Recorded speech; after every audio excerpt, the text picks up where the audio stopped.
Hello student, इला classes में आप सभी का स्वागत है। मैं सारिका वर्मा आज प्रेजेंट कर रही हूँ आपके सामने माइक्रो बॉडीज, जिसे हम हिंदी में कहते हैं सूक्ष्म काय। ठीक है, तो सूक्ष्म काय में हमने दो टॉपिक लिया हुआ है, एक है आपका स्पेरोसोम्स और एक है ग्लाइऑक्सीसोम्स।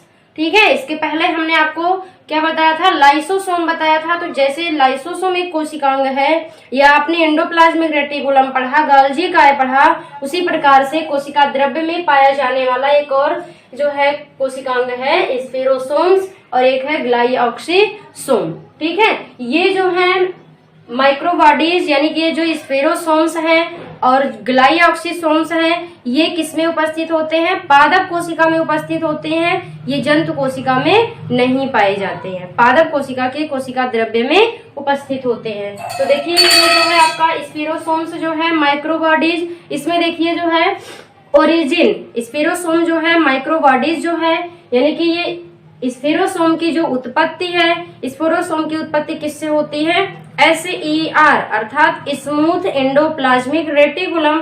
इसके पहले आपने रेटिकुलम पढ़ा था, तो उसमें आपने दो टाइप पढ़ा था, किसके? अंतःप्राद्रव्य जालिका के। तो एक आपने पढ़ा था कि चिकनी अंतःप्राद्रव्य जालिका, तो जो चिकनी अंतःप्राद्रव्य जालिका होती है उसी से जो है स्पेरोसोम्स की उत्पत्ति होती है। ठीक है, उसके बाद स्पेरोसोम्स जो है इसकी खोज किसने की है? तो इसकी खोज जो है किसने की है? हेस्टेन नामक वैज्ञानिक ने या पार्नर, हेस्टेन और पार्नर ने इसकी खोज की है 1880 में। और इसका शेप जो है वो कैसा होता है? स्फेरिकल होता है अर्थात गोलाकार होता है। साइज जो है इसकी 0.2 to 0.8 माइक्रोन तक होता है।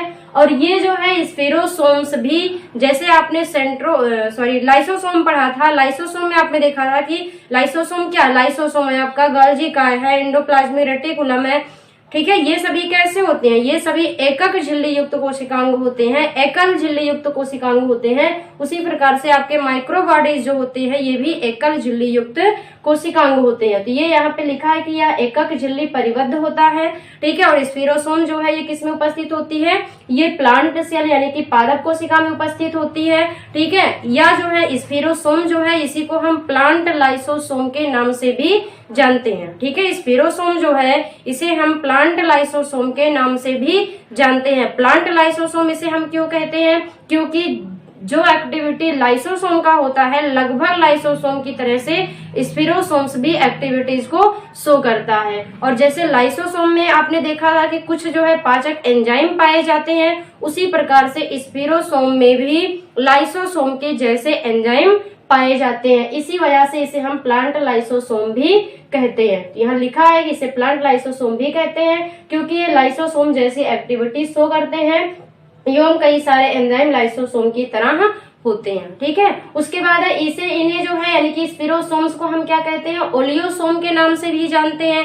ओलियोसोम हम क्यों कहते हैं? क्योंकि इनकी जो मेम्ब्रेन है, इनकी जो झिल्ली है, उस झिल्ली में एक प्रोटीन पाई जाती है जिसे हम कहते हैं ओलियोसिन्स प्रोटीन। ठीक है, स्पेरोसोम्स की जो झिल्ली होती है उस झिल्ली में एक प्रोटीन पाई जाती है जिसे हम कहते हैं ओलियोसिन्स प्रोटीन। इसी वजह से ओलियोसिन्स प्रोटीन पाए जाने के कारण इसे हम ओलियोसोम नाम से भी जानते हैं। स्पेरोसोम में जो है 98% क्या होता है? फैट होता है और 2% क्या होता है? प्रोटीन होता है। और इसके अंदर जो है कई एंजाइम पाए जाते हैं, जैसे देखिए कुछ यहाँ पे लिखा हुआ है, esterase enzyme, nuclease enzyme, protease enzyme, hydrolases enzyme, फिर है फास्फेटेज एंजाइम, राइबोन्यूक्लिएज एंजाइम। ये सभी एंजाइम जो है स्पेरोसोम्स के अंदर भरे हुए होते हैं। ठीक है, और स्पेरोसोम्स जो है इसका फंक्शन क्या होता है, इसका कार्य जो है वो क्या होता है? सिंथेसिस ऑफ फैट या स्टोरेज ऑफ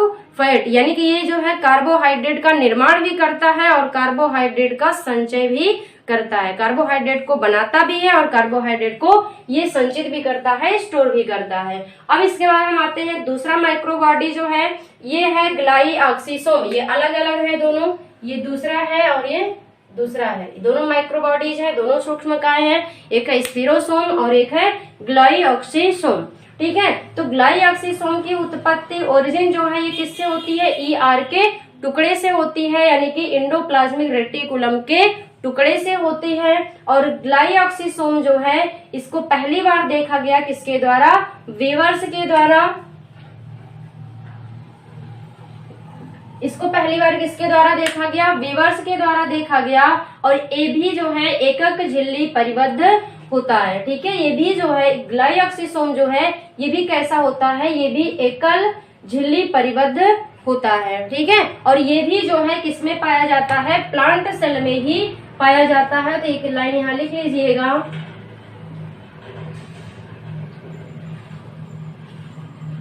प्लांट सेल में प्रेजेंट। ये भी किसमें उपस्थित होता है? पादप कोशिका में उपस्थित होता है, जंतु कोशिका में अनुपस्थित होता है। और ग्लाइऑक्सीसोम जो है ये पराक्सीसोम से क्या होता है? बड़ा होता है। यानी कि ग्लाइऑक्सीसोम जो है ये पराक्सीसोम से बड़ा होता है। उसके बाद ये जो है ईस्ट में, ईस्ट क्या है? एक कवक है। ईस्ट वह जो है न्यूरोस्पोरा कोशिकाओं में पाया जाता है। यानी कि ईस्ट कोशिकाओं में या न्यूरोस्पोरा के कोशिकाओं में पाया जाता है। और ये जो है वसीय बीजों में भी पाया जाता है। यानी कि जो वसीय बीज होते हैं, यानी कि वसीय बीज का मतलब ऐसे बीज जिनमें वसा पाया जाता है, उसमें भी ये पाए जाते हैं। जैसे आपके अरंडी का बीज हो गया, मूंगफली हो गया, ठीक है ना, इन सब में भी ग्लाइऑक्सीसोम पाए जाते हैं। यानी कि जो वसीय बीज होते हैं, ऐसे बीज जिनमें वसा पाई जाती है, उनमें ये उपस्थित होते हैं। और ये सबसे पहले जो है किसमें देखा गया? कैस्टर बीन्स में देखा गया था।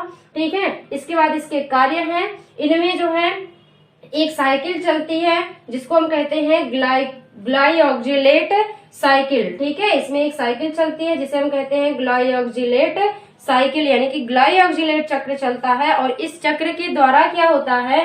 फैट को जो है कार्बोहाइड्रेट में बदला जाता है। ठीक है, जो ग्लाइऑक्सीसोम है, ग्लाइऑक्सीसोम में ग्लाइऑक्सिलेट साइकिल चलता है जिसके द्वारा फैट को किसमें बदला जाता है?